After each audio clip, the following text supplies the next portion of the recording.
இன்றைக்கு கூட அந்த ஒரு நிமிட வீடியோ மூலமாக உங்களை சந்திப்பதிலே பேரானந்தம் அடைகிறேன். ஒரு அருமையான வாக்குத்தத்தம் காத்திருக்கிறது.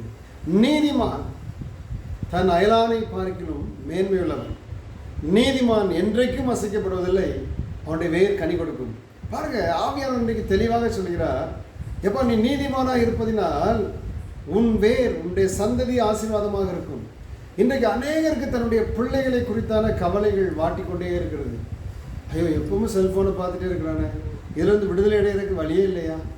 அல்லது ஐயோ, என் பையன் துன்மார்க்கமாக வாழ்கிறானே, மதுபானத்துக்கும் அடிமைத்தனத்துக்கும் பாவத்துக்கும் இப்பவுமே மாட்டிக்கொண்டானே, ஐயோ இவனை எப்படி விடுவிப்பது?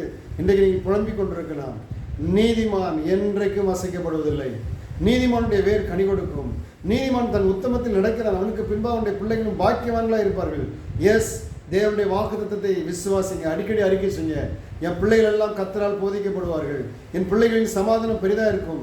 என் பிள்ளைகள் ஒளிவுமர கன்றுகளைப் போல இருப்பார்கள். என் பிள்ளைகள் தானியலை போல பரிசுத்தமாய் வாழ்வார்கள். யோசேப்பை போல பாவத்துக்கு விலகி ஓடுவார்கள்.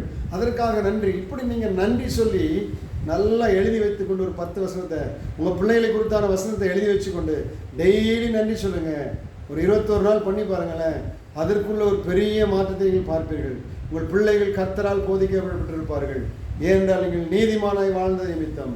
நீதிமான் தன் உத்தமத்தில் நடக்கிறான், அவனுக்கு பின்பாக அவன் பிள்ளைகளும் பாக்கியவான்களாக இருப்பார்கள். எஸ், நீங்கள் அயலானை பார்க்கணும் மேன்மையுள்ளவர்களாக இருப்பீர்கள். கர்த்தர் உங்களை ஆசீர்வதிப்பாராக. God bless you.